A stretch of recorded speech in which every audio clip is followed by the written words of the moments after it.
Good evening. We're coming on the air with breaking news. President Biden is about to hold what could be the most important press conference of his political career. Mr. Biden under growing pressure from members of his own party to step aside in the race for president after what many have described as a disastrous debate performance 2 weeks ago today. Now the eyes of millions of voters and also his key allies inside the Democratic Party will be watching closely to see how he answers the barrage of tough questions likely to come his way in this unscripted format. This is not only the president's first press conference since that debate, but also the first solo press conference he has held in 8 months. He is certain to face questions about his age, about his health, and his ability to run for president and serve in that role for another 4 years. The president has just finished up a meeting with NATO allies here in Washington, D.C., and will likely begin with comments about what he was able to achieve during that summit. But the question looming over all of this is whether he can regain the confidence of the Democratic Party and assure lawmakers and voters he can take on Donald Trump in the race for president. Let's get right to our chief White House correspondent, Peter Alexander. He's at the president's news conference. Set the scene for us, if you will, Peter. Lester, we are within the 2-minute warnings. We expect to see President Biden any second now. He arrives here as both commander-in-chief and a presidential candidate. As you note, the stakes are quite high for this opportunity before the American people, the first solo news conference in 8 months, and also an opportunity to try to make up for the Democratic defections to satisfy the anxiety of Democrats. And here is the president. Thank you. Please be seated. Well, good evening. We just concluded this year's NATO summit, and the consensus among the members was it was a great success. It was especially momentous because it represented the 75th year of the most important military defense alliance in the world's history of the world. We should never forget that NATO grew out of the wreckage of World War II, the most destructive war in history. The idea was to create an alliance of free and democratic nations that would commit themselves to a compact of collective defense. Standing together, they knew we'd all be safer. An attack on one would be treated as an attack on all. And it's worked because a would-be aggressor knows if they attack one of us, they'll be attacked by all of us. Sending that message is the best way to deter aggression and prevent wars in the first place. For those who thought NATO's time had passed, they got a rude awakening when Putin invaded Ukraine. Some of the oldest and deepest fears in Europe roared back to life because once again, a murderous madman was on the march. But this time, no one cowered in appeasement, especially the United States. We collected intelligence that Russia was planning to invade Ukraine months before the invasion. I directed the intelligence community to be a significant amount of intelligence be declassified so I could start building an international coalition to oppose the invasion. Then in February, some of you remember, I warned the world that the invasion was imminent. I rallied a coalition of 50 nations from Europe to Asia to help Ukraine defend itself. Many foreign policy experts thought as Putin amassed Russian forces just 100 miles north of Kyiv, the capital of Ukraine, but Putin thought it was the mother home of Russia. The capital would fall in less than a week. But the Ukrainian people, backed by a coalition to help build, stopped them. Today, Kyiv still stands, and NATO stands stronger than it has ever been. During the week of this summit, several heads of states made it a point in their statements to thank the United States and to thank me personally for all that NATO has achieved. NATO is not only stronger, NATO is bigger because we led the charge to bring in Finland and Sweden into the alliance, and it makes a gigantic difference. Excuse me. Meanwhile, my predecessor has made it clear he has no commitment to NATO. He's made it clear that he would feel no obligation to honor Article 5. He's already told Putin, and I quote, "Do whatever the hell you want." In fact, the day after Putin invaded Ukraine, here's what he said. It was genius. It was wonderful. Some of you forgot that, but that's exactly what he said. But I made it clear a strong NATO is essential to American security. And I believe the obligation of Article 5 is sacred. And I would remind all Americans, Article 5 is invoked only once in NATO's long history, and that was to defend America after 9/11. I made it clear that I will not bow down to Putin. I will not walk away from Ukraine. I will keep NATO strong. That's exactly what we did, and exactly what we'll continue to do. Now, the future of American policy is up to the American people. This is much more than a political question. It's more than that. It's a national security issue. Don't reduce this to the usual testament that people talk about, issues of being a political campaign. It's far too important. It's about the world we live in for decades to come. Every American must ask herself or himself, is the world safer with NATO? Are you safer? Is your family safer? I believe the American people know the answer to all those questions is yes. And I believe the American people understand that America is stronger because of our alliances. I believe the American consensus from Truman to Reagan to me still holds today. America cannot retreat from the world. We must lead the world. We're an indispensable nation, as Madeleine Albright wrote. Now let me turn to three other key issues. Just this morning, we had a great economic report showing inflation is down. Overall prices fell last month. Core inflation is the lowest it's been in 3 years. Prices are falling for cars, appliances, and airfares. Grocery prices have fallen since the start of the year. We're going to keep working to take down corporate greed to bring those prices down further. Meanwhile, Trump's calling for a 10% tariff on everything Americans buy, including food from overseas, vegetables, and other necessities. And economists tell us that that would cost the average American working family another $2,500 a year. It's a tax of $2,500 a year. Second, our efforts to secure the border, southern border, is working. After Trump killed the bipartisan effort to secure the border, Republicans and Democrats had worked on, because he thought it would benefit me and make him a loser, Republicans walked away. So I took executive action last month. As a consequence, working with Mexico, border encounters have gone down over 50%. The current level is lower today than when Trump left office. Third, for months, the United States has been working to secure a ceasefire in Gaza, to bring the hostages home, to create a path for peace and stability in the Middle East. 6 weeks ago, I laid out a detailed plan in writing. It was endorsed by the UN Security Council, the G7.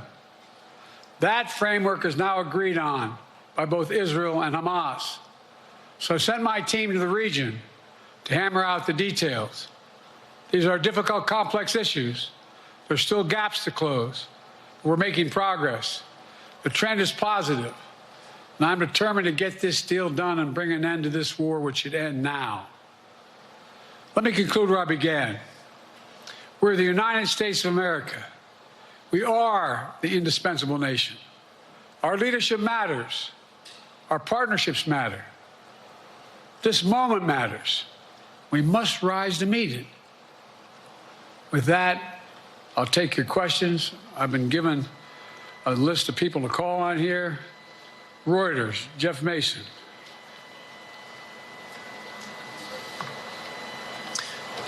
Mr. President, your political future has hung over the NATO summit a little bit this week. Speaker Pelosi made a point of suggesting that your decision on whether to stay in the race was still open. George Clooney and a handful of lawmakers have called on you to step aside. Reuters is reporting tonight that UAW leadership is concerned about your ability to win. UAW just endorsed me, but go ahead. Thank you. My question for you is, how are you incorporating these developments into your decision to stay? And separately, what concerns do you have about Vice President Harris's ability to beat Donald Trump if she were at the top of the ticket? Look, I wouldn't have picked Vice President Trump to be vice president until I think she was not qualified to be president. So let's start there. Number one, the fact is that the consideration is that I think I'm the most qualified person to run for president. I beat him once, and I will beat him again. Secondly, the idea, I served in the Senate a long time. The idea that senators and congressmen running for office worry about the ticket is not unusual. And I might add, there are at least 5 presidents running or incumbent presidents who had lower numbers than I have now, later in the campaign. So there's a long way to go in this campaign. And so I'm just going to keep moving, and because, look, I got more work to do. We've got more work to finish. There's so much, we've made so much progress. Think about it. Think about where we are economically relative to the rest of the world. Name me a world leader who wouldn't want to trade places with our economy. We've created over 800,000 manufacturing jobs, 1.5 million jobs. I mean, so things are moving. We got more to go. Working class people still need help. Corporate greed is still at large. Their prices, the corporate profits have doubled since the pandemic. They're coming down, and so I'm optimistic about where things are going. Danny Kemp, AFP. Thanks. Thank you, Mr. President. I wanted to ask you about your, you mixed up Presidents Zelensky and Putin earlier today. And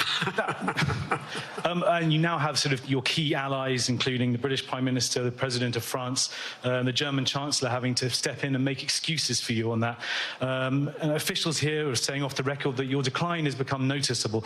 Hasn't this now, frankly, become damaging for America's standing in the world?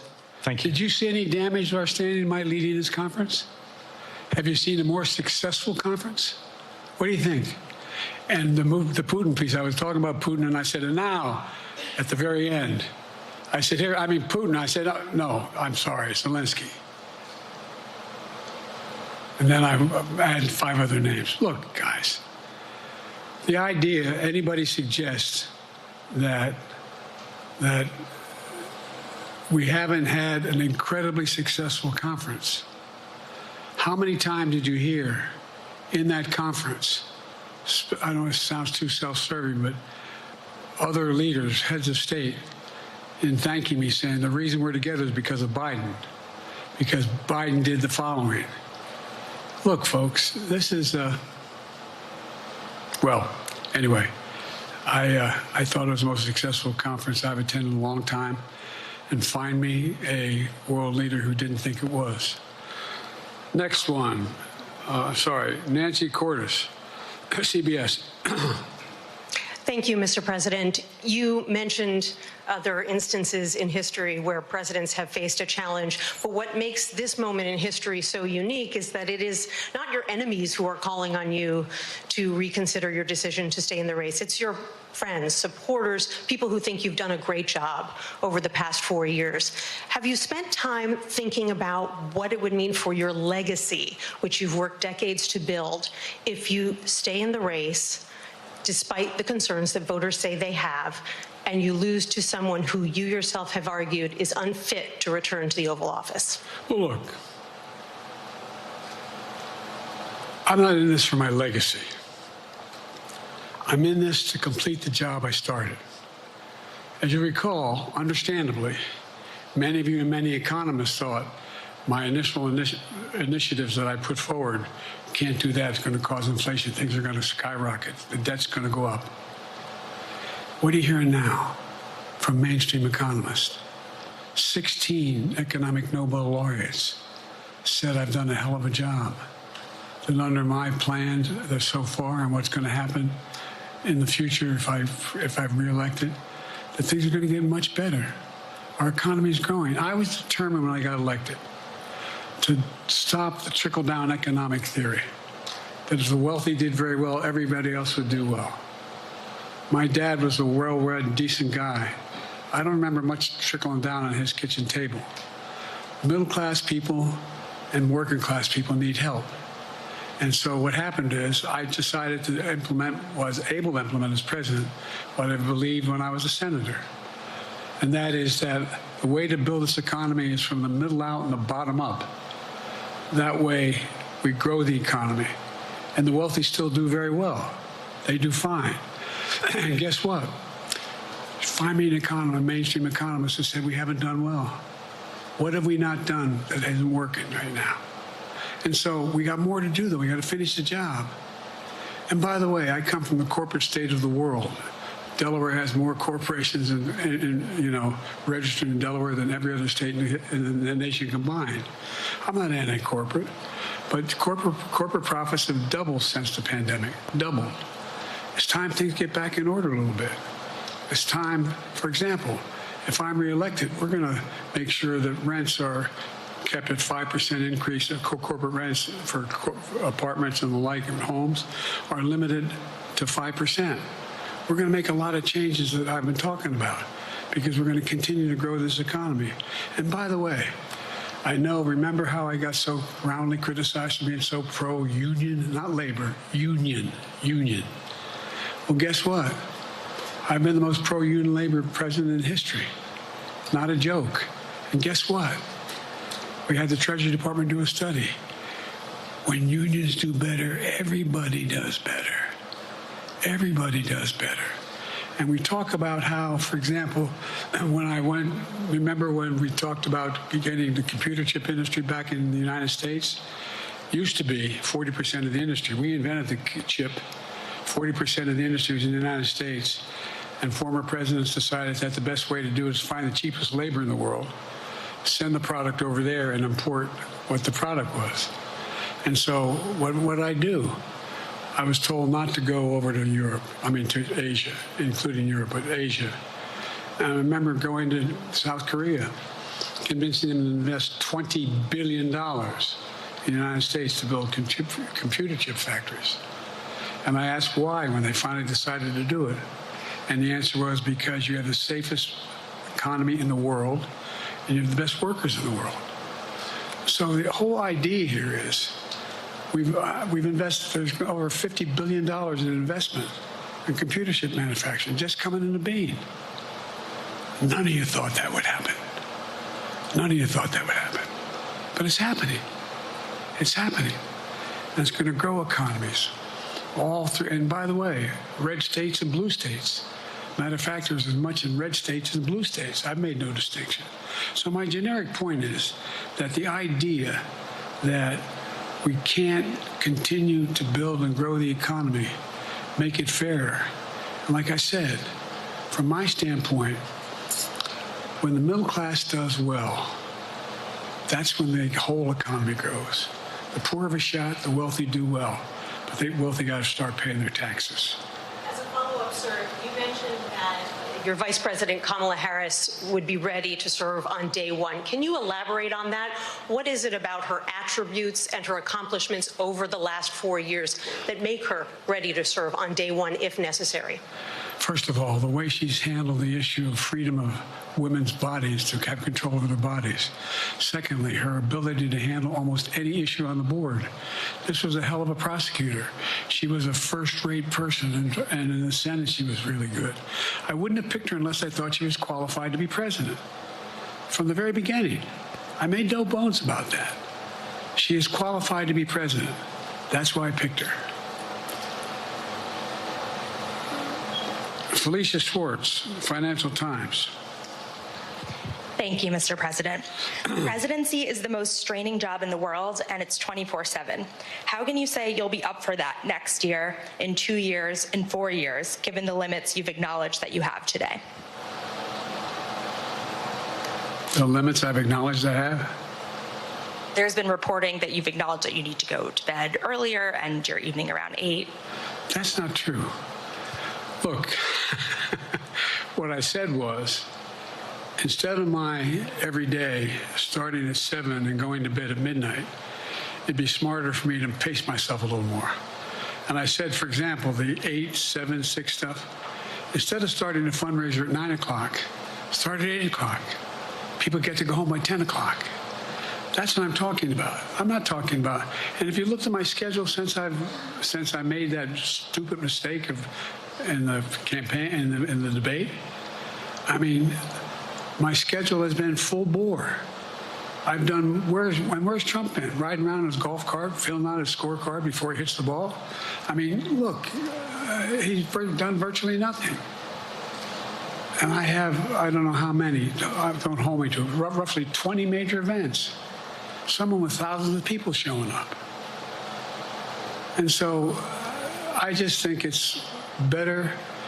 I always have an inclination, whether I was playing sports or doing politics, just to keep going, not stop. I just got to pace myself a little more. Pace myself.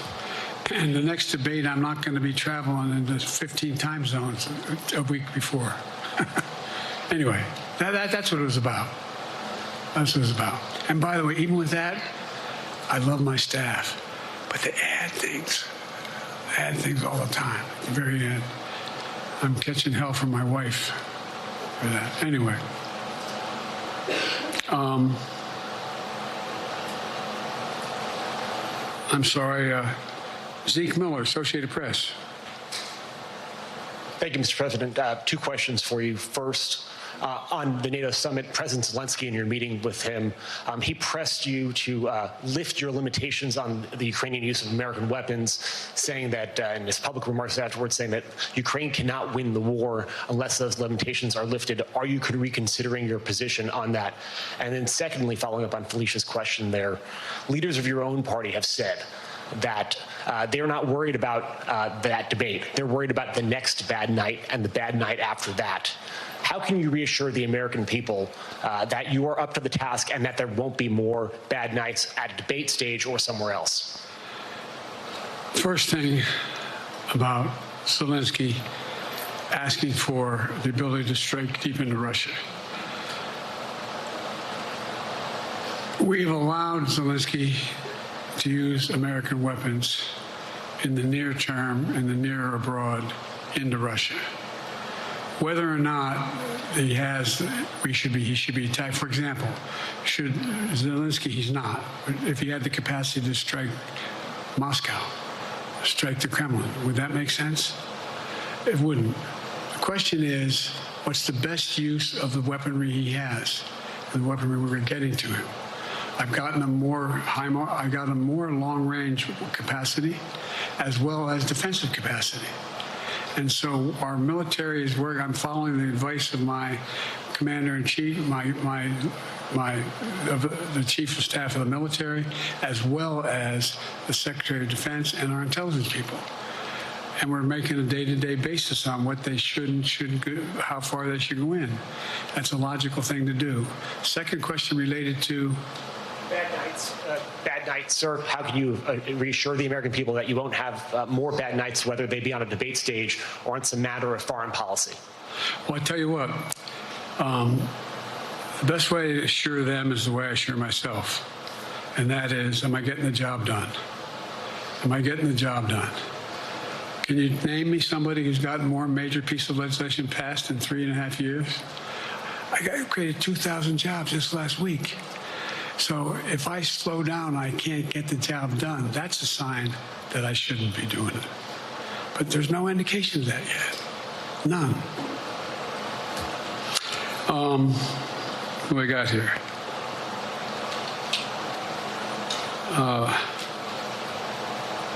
Merrick, Pulaski Radio. Thank you, Mr. President. How are you? I'm well. The elections in the US have consequences around the world. You have pretty high standing in Europe. I just asked President Macron about you, and he said we are happy to have him as the President of the United States. But there is a concern many people in Poland and across Europe are worried that the former president may win the election. And there's a lot of concern that Donald Trump may weaken NATO, stop supporting Ukraine, or push Ukraine to give up territories to Russia. They're correct. And yourself was warning just 2 minutes ago about it. So my question is, do you think that Europe will be left on its own if Donald Trump wins the election? And what's your advice to European leaders to prepare for possible US disengagement? Well, look, I think, how can I say this without sounding too self-serving? I'm not having any of my European allies come up to me and say, Joe, don't run. What I hear them say is, you've got to win. You can't let this guy come forward. It'd be a disaster. It'd be a disaster. I mean, I think he said in one of his rallies, don't hold me to this, recently, where NATO, I just learned about NATO or something to that effect. Foreign policy has never been his strong point. And he seems to have an affinity to people who are authoritarian. That worries, as I tell you from Poland, that worries Europe. That worries Poland. And nobody, including the people of Poland, think that if he wins in Ukraine, he's going to stop in Ukraine, that that's going to be the end of it.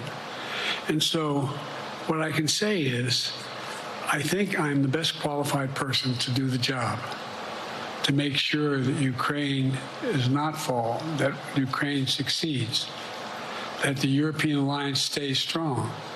You may recall, no one was talking about Finland joining NATO. I remember talking to Putin right after we got elected in Geneva, and he was talking about what we should do. We couldn't be in Eastern Europe, et cetera. And I said, you're looking for the Finlandization of Ukraine. I said, you're going to get the NATOization of Finland. And about 4 weeks later, I got a call. No, that's not true. Probably 5 months later, from the president of Finland, could he come and see me? In my office. I invited him to the Oval Office. We sat down and talked. He said he wanted to join NATO. Could I help? And I did. It wasn't automatic. And then I got a call from the Swedes. I beg your pardon?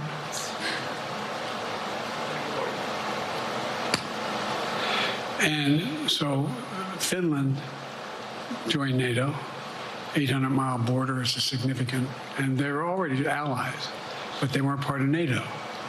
And you heard, I think you heard, maybe, I can't recall whether he said it publicly in a closed meeting, but he wouldn't mind being repeated. He said, we decided in Finland, the people of Finland decided they had to be part of NATO. It was in our interest because of the joint ability to be together, to dissuade any attack on Finland. And the same thing with Sweden. It took a lot of selling to some folks, particularly in Turkey and other places, to agree to the expansion. But it expanded. And we're a hell of a lot stronger because of it. We're more secure because of it. And by the way, I was able to get 50 other nations, 50, to support Ukraine. 50. And we're able to bring about a coalition of Europe and Asia, Japan and South Korea. I just we talked about AUKUS, and we talked about the relationship between Australia, New Zealand, Japan, South Korea, the United States. We're making the world safer and stronger because we have to deal with the new arrangement that exists in the world. The Cold War is over. The post-war era is over. What is going to replace it? And I respectfully suggest I have a pretty good idea what that should be. I've convinced a lot of people to follow it, and we're just going to get stronger. David Sanger. Where is it? Thank you, Mr. President. Be nice, David. Mr. President, the NATO declaration that was issued yesterday was very notable because it described China as a decisive enabler of the war in Ukraine for its provision of critical goods to the Russians. That's part of a broader partnership that seems to have cemented in place in the past 2 or 3 years. I think one that you were a little bit doubtful of when we asked you about it some time ago. So I'd be interested to know whether you have a strategy now of trying to interrupt the partnership between China and Russia, and whether or not in a second term you would pursue that, if you could describe that strategy to us. And along the way, could you also tell us whether you think, just to follow up on Felicia's question, that if you were in a room with Vladimir Putin again, the way you were 3 years ago, or with President Xi, that a few years from now you will be able to go negotiate with them, handle them one-on-one? Well, the first part of the question is, we discussed and I raised in the NATO summit, and others raised, the future of China's involvement, what they're going to do, what they're doing with Russia in terms of accommodating, facilitating them. They're getting access to additional. They're not supplying weapons themselves. They're supplying mechanisms for them to be able to get weapons. And China's position is basically, and I've spent more time with Xi Jinping than any world leader has, over 90 hours since being vice president all the way through, for real. And by the way, I handed all my notes. But my point is that Xi believes that China is a large enough market that they can entice any country, including European countries, to invest there in return for commitments from Europe to do A, B, C, or D, or not to do certain things. What's happened is we had a long discussion about what we cannot, you have to make it clear, China has to understand that if they are supplying Russia with information and capacity, along with working with North Korea and others to help Russia in armament, that they're not going to benefit economically as a consequence of that by getting the kind of investment they're looking for. And so, for example, we're in a situation where we've reestablished direct contact with China after that. Remember the balloon, quote unquote, going down, and all of a sudden things came to an end? Well, we set up a new mechanism. There's a direct line between Xi and me, and our military has direct access to one another, and they contact one another when we have problems.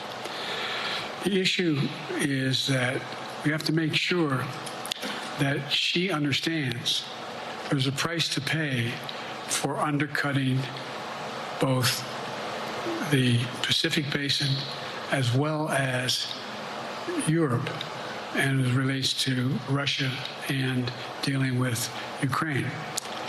And so for example,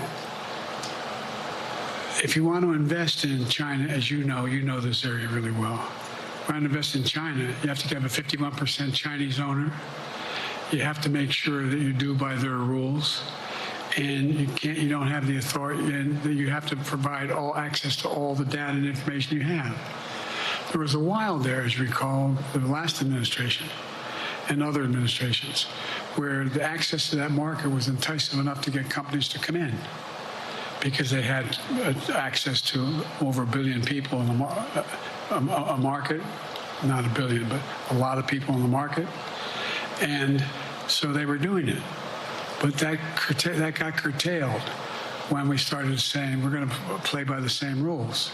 For example, the idea they don't abide by the international rules related to subsidizing products by the government funding.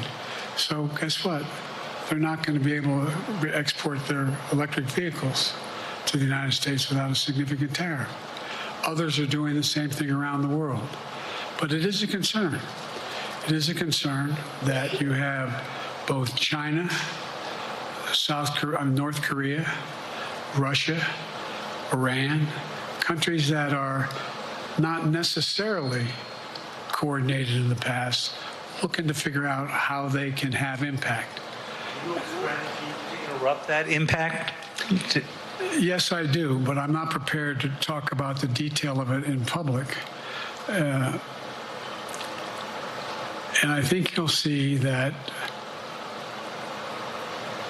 some of our European friends are going to be curtailing their investment in Russia. In China, as long as China continues to have this indirect help to Russia in terms of being able to help their economy, as well as help them in, as a consequence, that their ability to fight in Ukraine. The other thing that we talked a lot about is that, and I raised it, and I didn't hear any. I can't swear that everyone agreed, because not everyone got to talk about it. But we need a new industrial policy in the West. For example, we talked about how both the EU as well as NATO has to be able to begin to build their own munition capacity, has to be able to generate their own capacity to provide for weapons, and the ability to, it came as a surprise to some of us how we had fallen behind in the West in terms of the ability to construct new material, new weaponry, new everything from vehicles to weapon systems. And so one of the things that came out of this was, we're going to be meeting again with a number of my colleagues, my European colleagues, is what do we do to increase the capacity of the West, particularly in Europe and Japan, to be able to generate the kind of ability to produce their own weapon systems. Not just for themselves, but to be able to generate that. It's the same, it's what Russia's trying to figure out. That they went to China and they didn't get the weapons, but then they went to North Korea. But we're going to be in a position where the West is going to become the industrial base for it to be able to build the ability to have all the defensive weapons that we need. That was a discussion as well. Mr. President, I'm not sure you answered on whether you would be ready to go deal with Putin and Xi 2 or 3 years from now. I'm ready to deal with them now and 3 years from now. Look,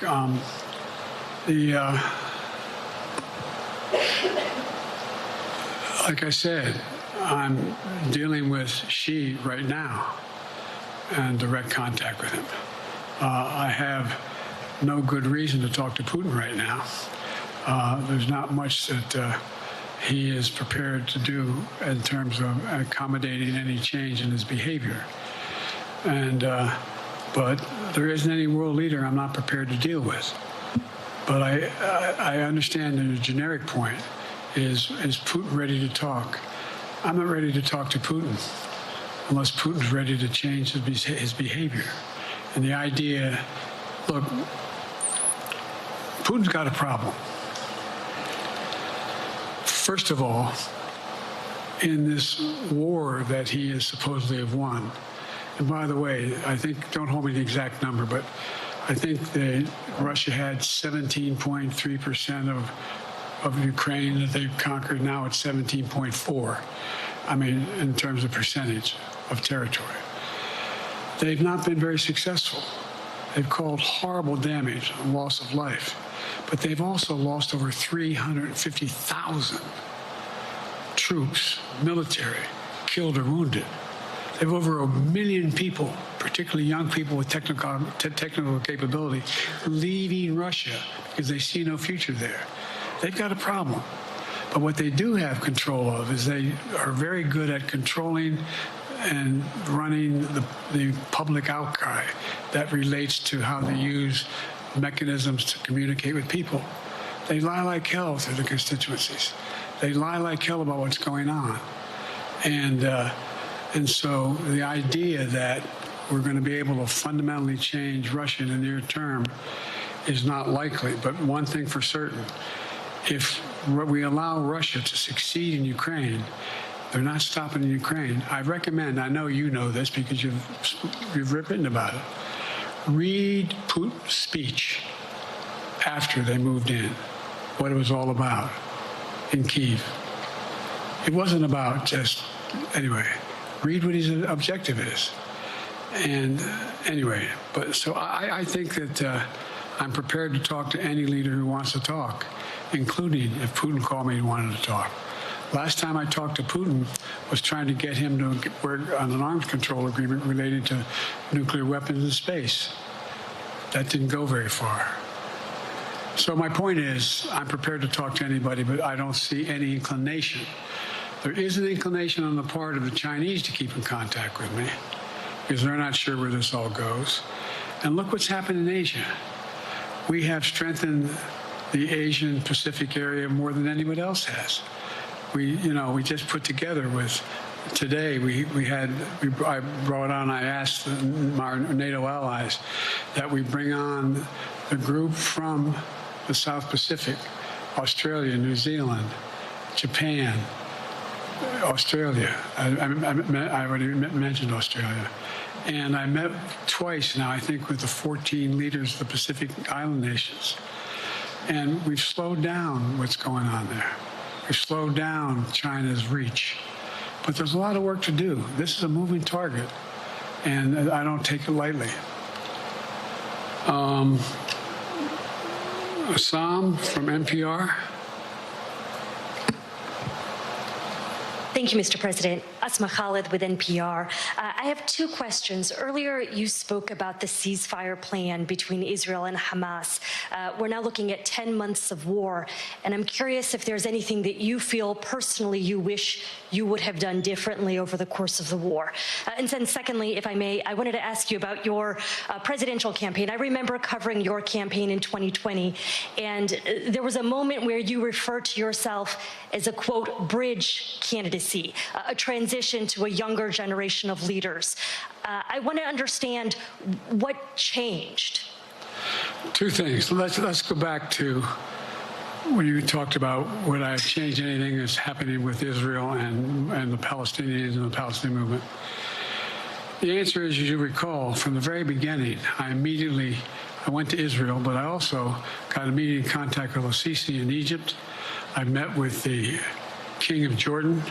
I met with most of the Arab leaders to try to get a consensus going as to what had to be done to deal with getting more aid and food and medicine into the Gaza Strip. And we pushed it really hard. And Israel occasionally was less than cooperative, number one. The Israeli War Cabinet, I've been dealing with Israel since Golda Meir. Some of the reporters around here cover me all the time have heard me say this. First time I met with Golda Meir, I sat across from her at her desk, and her assistant was Rabin sitting next to me. That's how far back I go. I know Israel well, and I support Israel. But this war cabinet is one of the most conservative war cabinets in the history of Israel. And there's no ultimate answer other than a two-state solution here. And so what was able to be done in terms of the plan I put together was it would be a process for a two-state solution. And we get the Arab nations to, particularly from Egypt all the way to Saudi Arabia, to be in a position where they would cooperate in the transition so that they could keep the peace in Gaza without Israeli forces staying in Gaza. The question has been from the beginning, what's the day after in Gaza? And the day after in Gaza has to be, the end of the day after has to be no occupation by Israel on the Gaza Strip, as well as the ability for us to get in and out as rapidly as you can, all that's needed there. I've been disappointed that some of the things that I've put forward have not succeeded as well, like the port reattached from Cyprus. I was hopeful that would be more successful.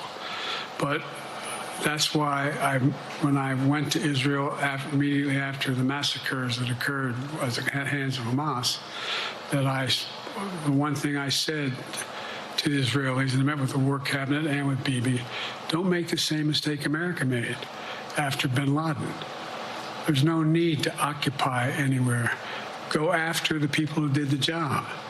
You may recall, I still get criticized for it, but I was totally opposed to the occupation and trying to unite Afghanistan. Once we got bin Laden, we should have moved on, because it was not in our. No one's ever going to unite that country. I've been over every inch of that, not every inch, the entirety from the poppy fields all the way to the north. I said, don't make the same mistake we made. Don't think that's what you should be doing, is doubling down. We'll help you find the bad guys, Sinwar and company. And all this criticism about I wouldn't provide when the weapons they needed. I'm not providing them 2,000-pound bombs. They cannot be used in Gaza or any populated area without causing great human tragedy and damage. But remember what happened when you had the attack on Israel with rockets and ballistic missiles. I was able to unite the Arab nations as well as Europe, and nothing happened. Nothing got hurt. It sent an incredible lesson to what was going on from the Middle East. So there's a lot of things, in retrospect, I wish I had been able to convince the Israelis to do. But the bottom line is we have a chance now. It's time to end this war. Doesn't mean walk away from going after Sinwar and Hamas. And if you notice, you know better than most, there is a growing dissatisfaction on the West Bank from the Palestinians about Hamas. Hamas is not popular now. And so there's a lot of moving parts. I just have to keep moving to make sure that we get as much done as we can toward a ceasefire, and get those. And by the way, look at the numbers in Israel. I mean, my numbers are better in Israel than they are here. But then again, they're better than a lot of other people here too. But anyway. Your bridge candidacy in 2020, you referred to yourself as being a bridge candidate for a younger, fresher generation of Democratic leaders, and I wanted to know what changed. What changed was the gravity of the situation I inherited in terms of the economy, our foreign policy, and domestic division. And I think, I won't put words in anybody's mouth. Most presidential historians give me credit for having accomplished more than most any president since Johnson and maybe before that to get major pieces of legislation passed. And what I realized was my long time in the Senate had equipped me to have the wisdom to know how to deal with the Congress to get things done.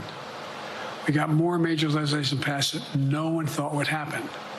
And I want to finish it, to get that finished. If tomorrow, if we had a circumstance where there was a lineup and I hadn't inherited what I did and we just moved things along, anyway, it's going to change. Last question. Haley Bull, Scripps. Or no, Josh Weingrove, I'm sorry, was the next one. I'll do two more questions. Thank you, Mr. President. Many of your colleagues, Democrats on the Hill, are watching tonight as they assess what they want to say about your candidacy. I'm wondering how you're thinking of this right now. It seems like your answer is clear, but they're watching how things go tonight, tomorrow in Michigan, next week in Texas and Nevada.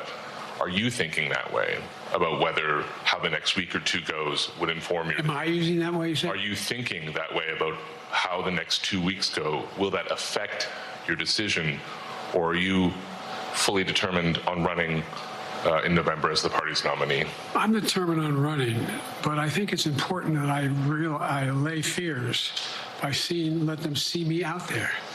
Let me see them out. For the longest time it was, Biden's not prepared to sit with us unscripted. Biden's not prepared to, anyway. And so what I'm doing is, and I've been doing, I think we've done over 20 major events from Wisconsin to North Carolina to demonstrate that I'm going out in the areas where we think we can win, where we can persuade people to move our way, or people are already there. And here, look, the other thing is, we have the most extensive campaign organization of anybody's had in a long, long time. We have well over 1,000 volunteers knocking on doors, making phone calls, making tens of thousands of phone calls. We have headquarters. I forget exactly how many. I don't want to cite a number and then find out I'm off. But we have scores of headquarters in all the toss-up states. We're organized. We're moving, and that's awful hard to replace in the near term. And so, and here's the other thing. I was in the Senate a long time. Very proud of what I've done in the Senate. I was chairman of the Foreign Relations Committee for a long time, and I was chairman or ranking member and chairman of the Judiciary Committee. I'm going to be going down to the Johnson Library. Anyway, I'm going to be going around making the case of the things that I think we have to finish and how we can't afford to lose what we've done or backslide on civil rights, civil liberties, women's rights. There's that little button we have. Control guns, not girls. I mean, the idea we're sitting around, this is where Kamala's so good as well. We're sitting around. More children are killed by a bullet than any other cause of death. The United States of America. What the hell are we doing? What are we doing? We got a candidate saying, promise the NRA, don't worry, I'm not going to do anything. I'm not going to do anything. You got a Supreme Court that is what you might call the most conservative court in American history. This is ridiculous. There's so much we can do still, and I'm determined to get it done. It's about freedom. And by the way, I'll end this. Well, I'm not going to do that. Haley has to come up too. But I remember I made a speech on democracy in Philadelphia at Independence Hall. And I'm not being critical, just observing. The bulk of the press said, what the hell is he talking about that for? Democracy. You did. Democracy is not an issue. Democracy is not an issue. Except the polling data showed 60% of the people knew I was right, thought I was right. I'm not asking you a question. You don't have to answer, obviously. But do you think our democracy is under siege based on this court? Do you think democracy is under siege based on Project 2025? Do you think he means what he says when he says he's going to do away with the civil service, eliminate the Department of Education, make sure, I mean, we've never been here before. And that's the other reason why I didn't, you say, hand off to another generation. I've got to finish this job. I've got to finish this job because there's so much at stake. We've had some discussions over the past few days with your press secretary about the question of health exams. And you said you take a cognitive test every day in this job. Are you open to taking another physical or test before the election? Governor Whitmer of Michigan, for instance, said it wouldn't hurt to take a test. Well, look, two things. One, I've taken 3 significant and intense neurological exams by a neurologist. In each case, as recently as February. And they say I'm in good shape, okay? Although I do have a little problem with my left foot because it's not as sensitive because I broke my foot and didn't wear the boot. But I'm good. I'm tested every single day about my neurological capacity to do decisions I make every day. You talk to my staff, all of you talk to my staff. Sometimes my staff talks a lot. But the fact of the matter is, I don't think you have them telling you that all the major ideas we've undertaken haven't been in part initiated by me. I remember when the staff, I said, I'm going to go to South Korea. We're going to get the chip. What are you doing? I'm going to get Japan and Korea back together again after essentially having hostilities toward one another since the end of World War II. I'm going to move and see that we can expand. You know, the only thing age does is help you with it, creates a little bit of wisdom if you pay attention. And so the point I'm making is, I think it's important that if the neurologist tells me he thinks I need another exam, and by the way, I've laid every bit of the record out. I hadn't hidden a thing. You ought to ask Trump for his, okay? I laid it all out. And every single day I'm surrounded by good docs. If they think there's a problem, I promise you, or even if they don't think it's a problem, they think I should have a neurological exam again, I'll do it. But no one's suggesting that to me now. And I'll ask you another question.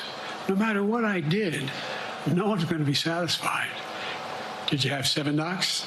Did you have 2? Who'd you have? Did you do this? How many times did you? So I am not opposed if my doctors tell me I should have another neurological exam. I'll do it. But that's where I am.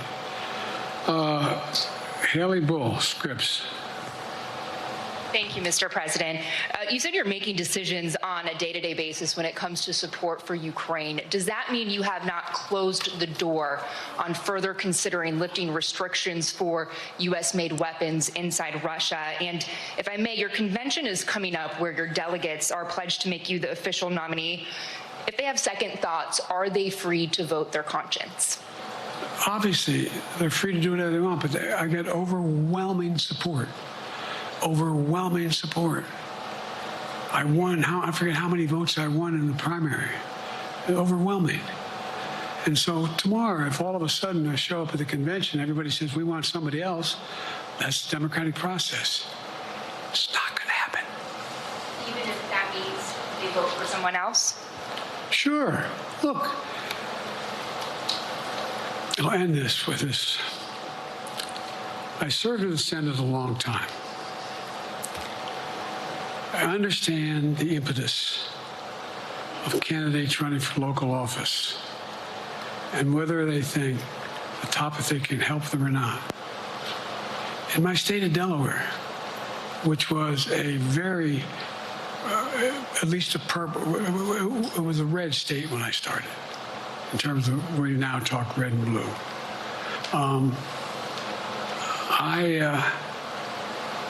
I don't recall most of the Democratic presidents winning my state when I was a candidate. The truth of the matter is I understand the self-interest of a candidate. If they think that, running with Biden at the top is going to hurt them, then they're going to run away. I get it.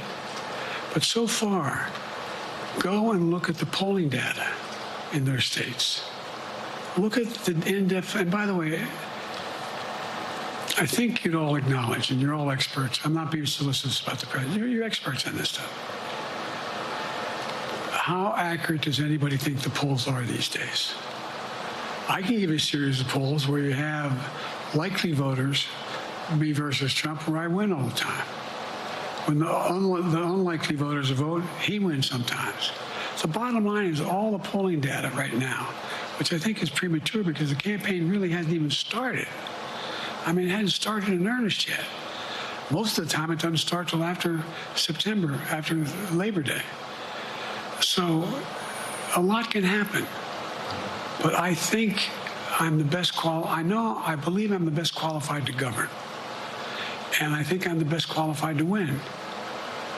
But there are other people who could beat Trump too. But it's awful start from scratch. And, we talk about money raised. We're not doing bad. We got about $220 million in the bank. We're doing well. So with that, you have any want to follow up on any of that you just asked me? Yes. You earlier explained confidence in your vice president. Yes. If your team came back and showed you data that she would fare better against former President Donald Trump, would you reconsider your decision to stay in the race? No, unless they came back and said, there's no way you can win. Me. No one's saying that. No poll says that. Mr. President, okay. This ends tonight's press conference. Thanks, everybody.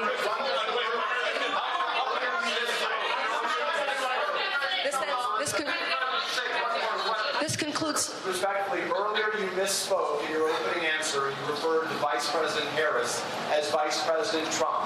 Right now, Donald Trump is using that to mock your age and your memory. How do you combat that criticism from tonight? Listen to him. This concludes tonight's press conference. Thank you, everybody. Thanks, everyone. Thanks for watching. Stay updated about breaking news and top stories on the NBC News app or follow us on social media.